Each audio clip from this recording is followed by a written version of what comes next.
ഇന്നൊരു requested video ആണ്. ഒരു ഫെയറി വേൾഡ് പെയിന്റ് ചെയ്യാമോ എന്ന് ചോദിച്ചിട്ടുണ്ടായിരുന്നു കമന്റില്. അപ്പൊ അങ്ങനെ ചെയ്തൊരു പെയിന്റിംഗ് ആണ്. ഞാനും കുറെ വിചാരിക്കുന്ന ഒരു ഫെയറി കൈൻഡ് ഓഫ് പെയിന്റിംഗ് ചെയ്യണം എന്ന്.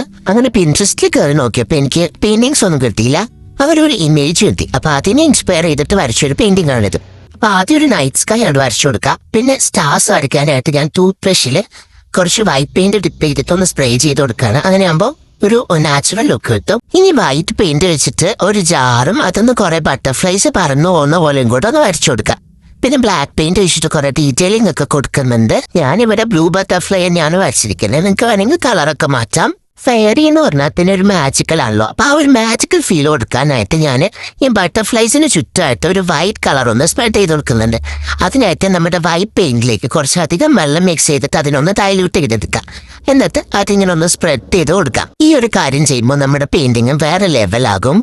ഇത് ആക്ച്വലി വീഡിയോയിൽ കാണുന്നതിനേക്കാളും നേരിട്ട് കാണാൻ നല്ല ഭംഗിയാണ് കേട്ടോ. അപ്പൊ നിങ്ങൾ മസ്റ്റായിട്ട് ഒന്ന് ട്രൈ ചെയ്ത് നോക്കണം. വലിയ പണിയൊന്നും ഇല്ലല്ലോ. നിങ്ങൾക്ക് എല്ലാവർക്കും ബട്ടർഫ്ലൈസ് വരയ്ക്കാൻ അറിയാമായിരിക്കുമല്ലോ. അപ്പൊ ചുമ്മാ ഒന്ന് ട്രൈ ചെയ്ത് നോക്ക്. ഇനി ബാക്ക്ഗ്രൗണ്ടിൽ ഇതേപോലെ തന്നെ കുറച്ച് സർക്കിൾസും കൂടെ വരച്ചു കൊടുക്കുന്നുണ്ട്. എന്നിട്ട് അതിനൊക്കെ യെല്ലോ കളർ വെച്ചിട്ടൊന്ന് ഹൈലൈറ്റ് ചെയ്ത് കൊടുക്കുന്നുണ്ട്.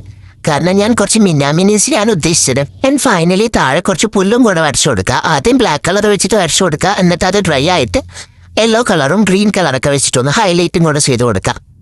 അപ്പൊ അത്രേ ഉള്ളൂ നമ്മുടെ പെയിന്റിംഗ്. എല്ലാവർക്കും ഇഷ്ടപ്പെട്ട കഴിഞ്ഞാൽ ഒന്ന് ട്രൈ ചെയ്ത് നോക്കൂ. പിന്നെ എന്റെ ഈ ചാനൽ ആദ്യമായിട്ട് കാണുന്നവരാണെങ്കിൽ ഒന്ന് സബ്സ്ക്രൈബ് ചെയ്തിട്ട് പോണേ. കൂടെ ലൈക്കും കൂടെ ചെയ്തോ.